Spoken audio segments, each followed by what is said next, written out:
Hello, I'm Kurma and welcome. In this series, we're going to show you how to cook a wide variety of international vegetarian cuisine from over 30 countries. And in this edition, we're going to show you how to prepare a Mexican-style buffet consisting of vegetarian chili, baked, stuffed, cheesy cornbreads, enchiladas, and Mexican avocado dip, guacamole. So, let's begin.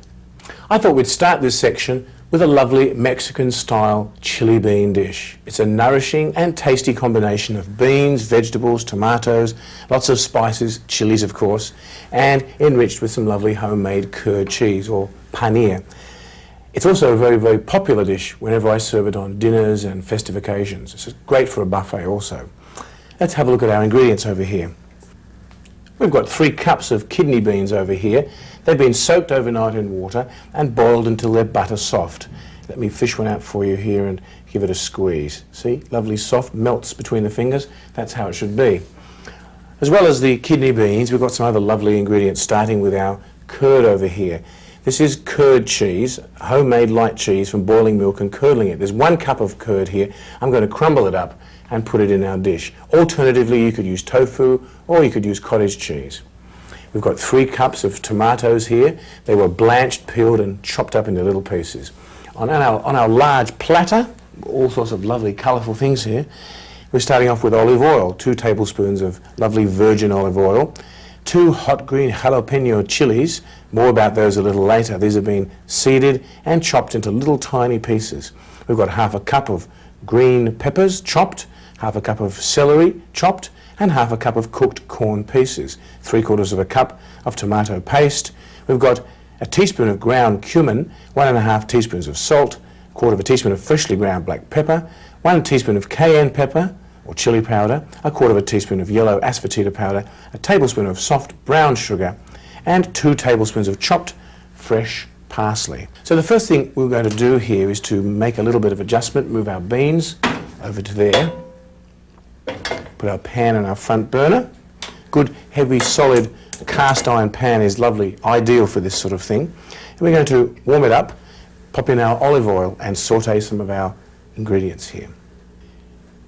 And we're going to add our green chilies straight away and saute them until they become a little aromatic.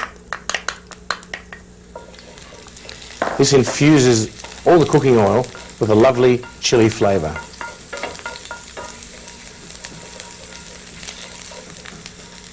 Now let's sprinkle in our yellow asafoetida powder. This is my version of Mexican chili. I don't think asafoetida is commonly used in Mexico,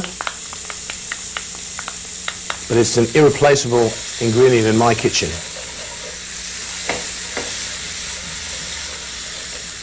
And our celery pieces. So I'm going to saute our green pepper and our celery pieces here for about 2 or 3 minutes. While I'm doing that, I think I might take the opportunity to drain our kidney beans, which are kindly waiting for us here patiently in our pot. But I'm not going to throw them down the drain. I'm going to capture the juice through our sieve here into the bowl. Like so.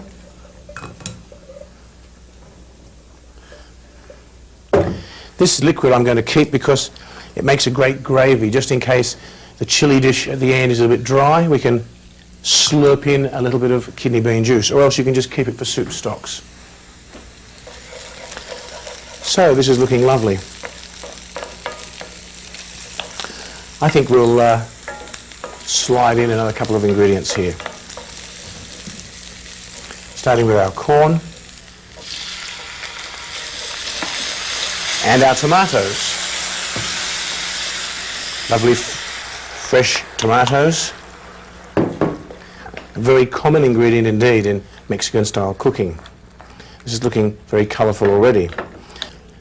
So I'm going to let our vegetables here cook up for about 10 minutes, allowing our tomatoes to soften up and go nice and juicy, all those flavours to mingle. And I won't be too far away, so I'll keep my eye on it. You know, this is a very high protein and very nutritious meal, especially served with different types of grains. According to nutritional science, when you serve beans with grains, the protein which is available from the beans increases. It's called net protein utilisation. And by natural arrangement, foods which combine well together also taste good together. Just like if you're going to sit down to a Mexican-style meal, you'll sit down to breads such as tortillas, and there's bound to be some beans in there with it. So today's chili bean dish is ideal served with such things as tortillas. I've got a couple of varieties over here that I made. These are wheat tortillas, whole wheat and plain wheat tortillas. So it's quite a wonderful combination, and it's also very good for you. And since we're cooking a chili today, I thought I'd tell you a few things about chilies. Here's our lovely plate of chilies. I went around and got a selection of chilies to show you all the variety that can be there when you're choosing chilies. What I thought we might do now is have a look at our tomatoes and see how they're going. They look like they're getting pretty close to the stage when they need to be folded in with the rest of our ingredients, but I think it has a little way to go. So while I'm waiting, I think I'll go over here and do something with my curd cheese. As I mentioned before, this is a very high protein dish with beans inside, and we're going to add here some fresh curd cheese to give it an extra protein boost. Curd cheese is the most simple and natural form of cheese that you can make. Milk is brought to the boil, something acidic is added, and the cheese which is extracted is this lovely fresh white cheese. This has been pressed for about half a day actually. It's nice and firm. I'm going to chop it up now, and we're going to put this chopped curd into our bean dish very soon and allow it to cook down with the rest of the ingredients. It gives it a very nice, interesting texture, and as I said, a nice boost of protein. If you like, you can use tofu as a substitute. So there we are, little chopped curd pieces. So I think it's just about time to add everything else. So for a start, I'm going to add my tomato paste to enrich our bean dish here. Of course, a bean dish isn't a bean dish without beans. So without any further ado, we're going to add our lovely kidney beans, which have been waiting patiently in the wings there to be added. We're going to fold them in. Let's add our parsley now, shall we? Nice green parsley. Stir our parsley in a little bit. Let's add our brown sugar. A little bit of sugar is nice with tomatoes to counteract the sourness that's there. And now we have our cayenne pepper for all you chili fans out there. And of course you can increase the heat by adding more fresh or dried chilies. Let's add our salt at this stage. Sprinkle of salt. Our black pepper. And our cumin powder. Cumin powder is, of course, ground up cumin seeds. It's used extensively in many, many cuisines of the world, including Indian and Latin American. Of course, out of all the Latin American countries, it's probably most extensively used in Mexican cuisine. It has a wonderful, warm, earthy, aromatic flavour. In fact, there's a lovely flavour just like that now, wafting up from our pan. Okay, last, we're going to add our little chunks of fresh curd cheese. And I think we'll add a slurp more gravy. Let's fold all this in very carefully. So we're going to cook this down now for about 20 minutes so it becomes nice and rich and thick and earthy. See you soon. Well, there it is. A great batch of hot chilies. Well, after 20 minutes, this batch of delightful substance here is smelling absolutely wonderful, and it's looking rich and thick and delicious. Full of nutrition, full of taste. Mexican-style vegetarian chili served with tortillas, Mexican-style bread, makes a wonderful part of a Mexican-style buffet.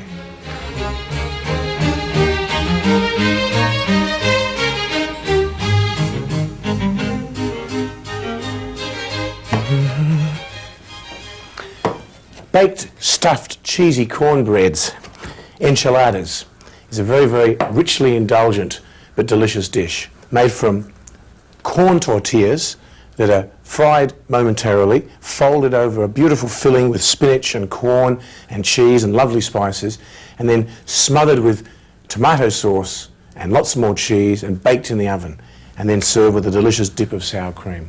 It's very, very nice and typically Mexican. Let's have a look at our scrumptious ingredients over here. I was just chopping up a medium-sized bunch of spinach, which I steamed. I'm halfway through chopping it. That's going to go inside the filling. Here's the rest of the filling ingredients. We've got 3 cups of ricotta cheese. We've got 3 cups of grated mozzarella cheese, 2 cups to go inside, and 1 cup to sprinkle on top afterwards. We've got 2 cups of cooked corn pieces, half a teaspoon of yellow asafoetida powder. We've got a teaspoon of freshly ground black pepper, 2 teaspoons of brown sugar, a quarter of a teaspoon of freshly ground nutmeg, a teaspoon of salt. We've got 1 dozen large-sized tortillas, and we've got 1 cup of sour cream to dollop on top of your enchiladas when they're done, to make them even more rich but delicious. And over here on our platter we have the ingredients for our tomato sauce. 3 cups of freshly pureed tomatoes, 3 tablespoons of nice virgin olive oil, a small hot green chilli that's been minced up, seeds and all.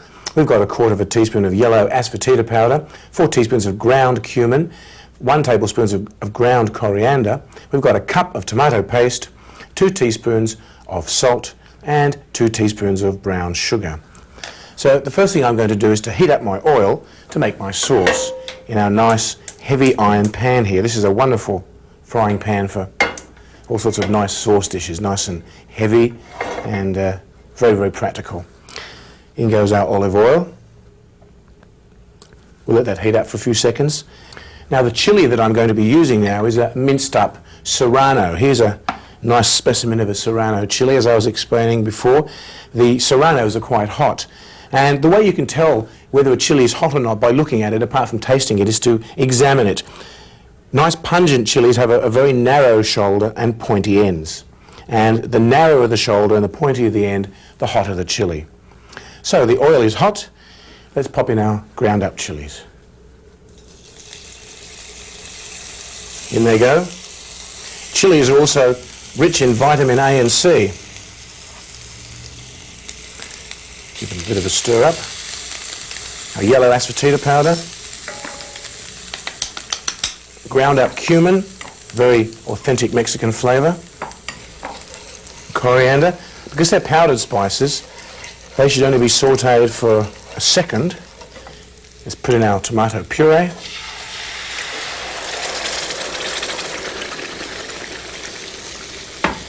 Give it a stir around. Wonderful rich flavour coming out of here. And our tomato paste or concentrate.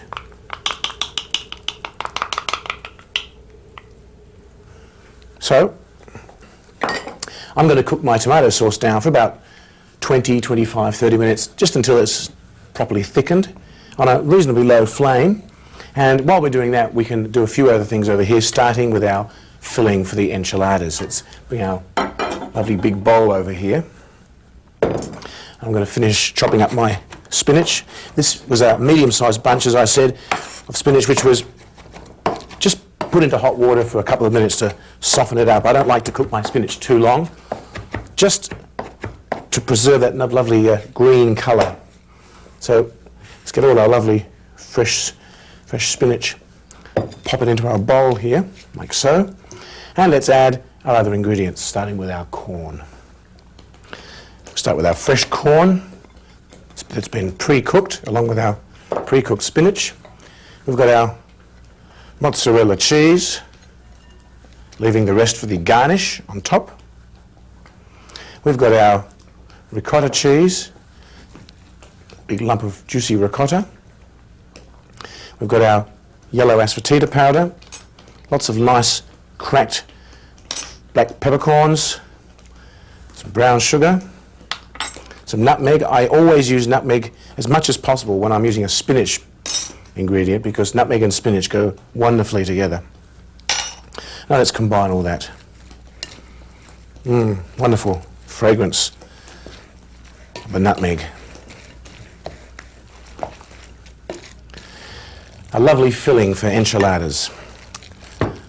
Pretty simple Let's have a look at our tomato sauce over here. It's coming to the boil, it's thickening up a little bit.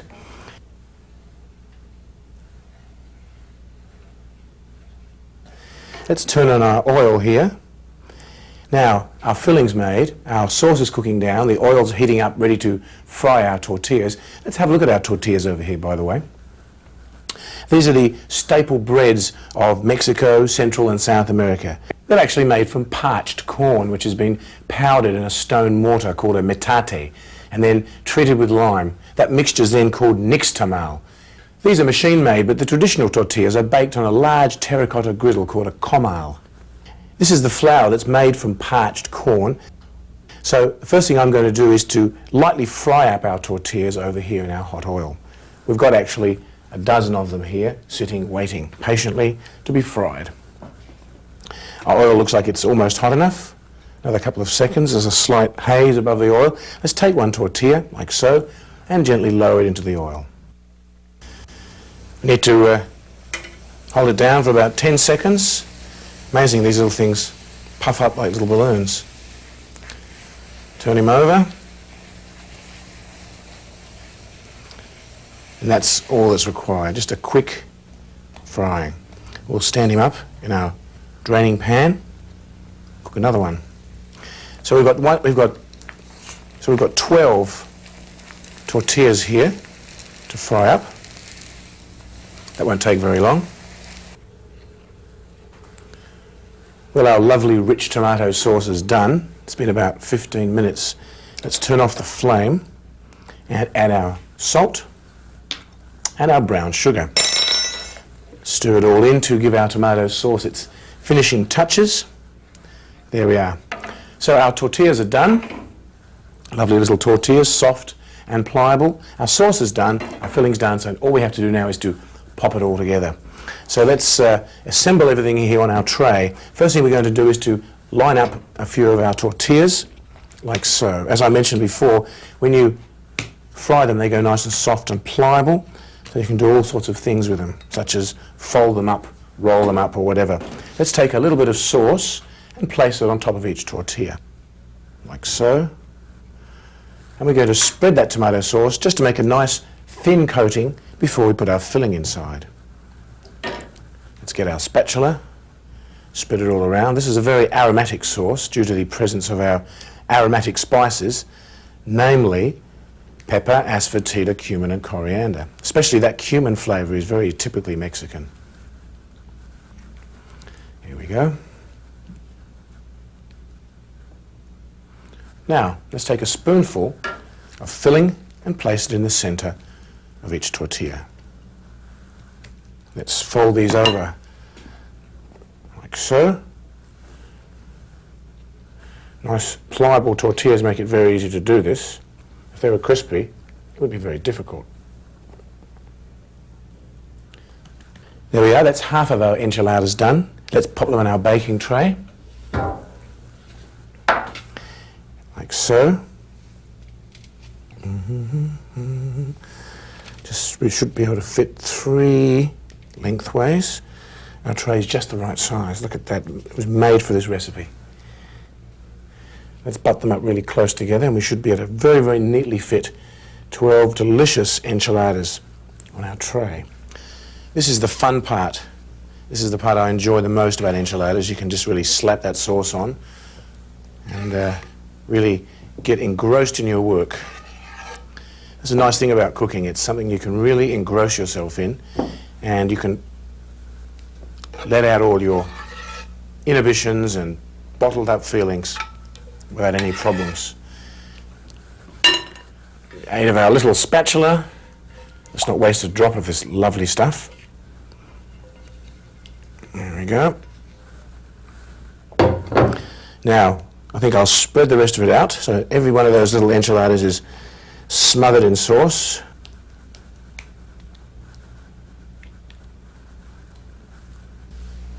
And last but not least, we've got our mozzarella cheese, which we reserved. I hope you remember to reserve yours. Let's sprinkle it on top liberally. Now, when we bake this in the oven, 180 degrees Celsius oven, by the way, is a good temperature. That's about 355 degrees Fahrenheit. All this lovely cheese will melt. And make a nice cheesy bubbling coating over the top of your enchiladas. You don't need to cook these very long, by the way. 15-20 minutes is ideal. So if you're going to serve these for your Mexican-style buffet, put them in at the last minute. You could even have them sitting on the bench, and when the guests arrive and you want to serve these lovely little things, pop them in the oven as close to serving time as possible. Then take them out when they're nice, hot and bubbly. So let's put them in the oven, shall we?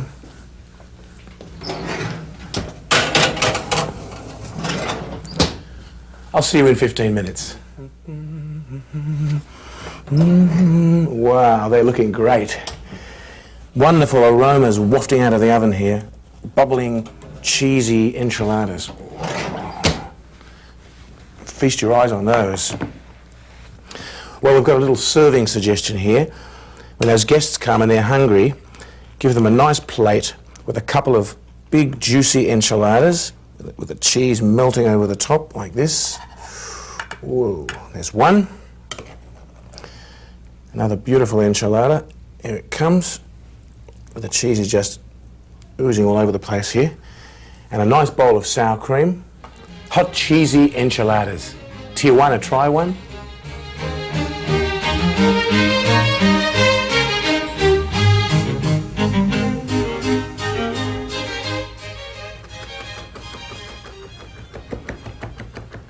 You know, a Mexican-style buffet wouldn't be complete without avocado dip guacamole.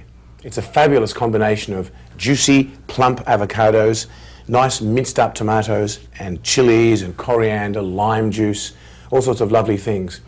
In Mexico, there's many, many varieties of guacamole. It's sort of an as-you-please recipe. Practically avocado trees are growing in every backyard, so there's all sorts of different household versions. Basically though, guacamole contains 2 or 3 main ingredients: avocados, green chilies, and a little lime or lemon juice. And according to the place and the time, different things are sometimes added. I'm going to add chopped tomatoes today. If you were in Mexico, you might probably add tomatillo, which is a green version of little tomatoes, which has a very, very nice flavour. Or you could put in salsa de tomatillo if you haven't got any fresh green tomatillos around. Let's have a look at our ingredients here for this very, very simple, very, very tasty recipe. We've got 4 small avocados here. You could use 2 medium-sized ones if you prefer. We've got 2 small green fresh chilies that have been seeded and finely chopped into little pieces. We've got 1 lime here we're going to juice, 1/4 teaspoon of coarsely ground pepper, 1/2 teaspoon of salt, 1/4 teaspoon of yellow asafoetida powder.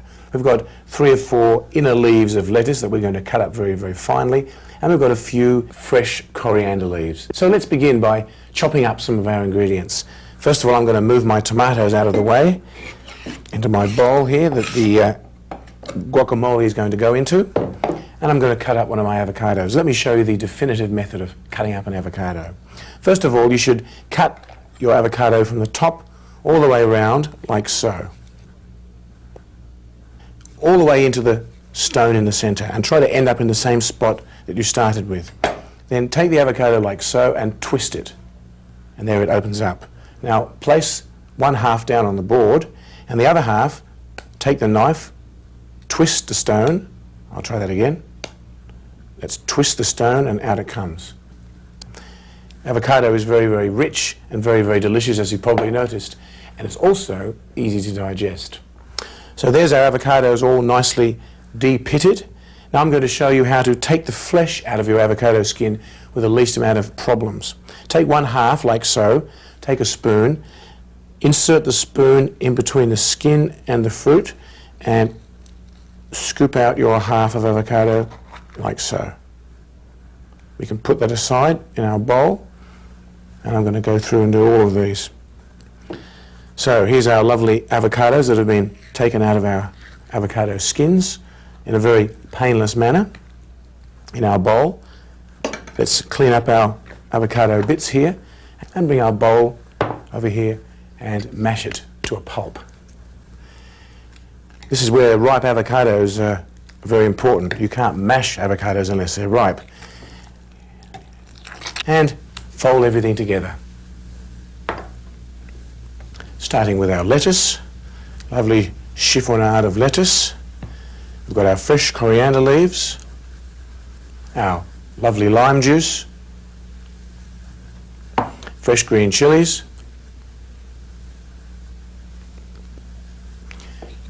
our freshly cracked black pepper, our salt,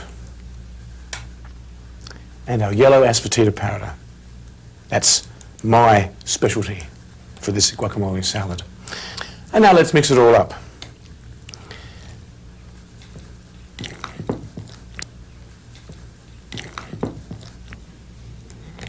And we have ourselves the next course in our lovely Mexican-style buffet, avocado dip, guacamole.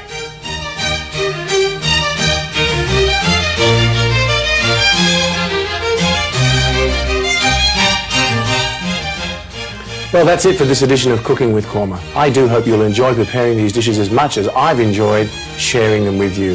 Happy and healthy eating.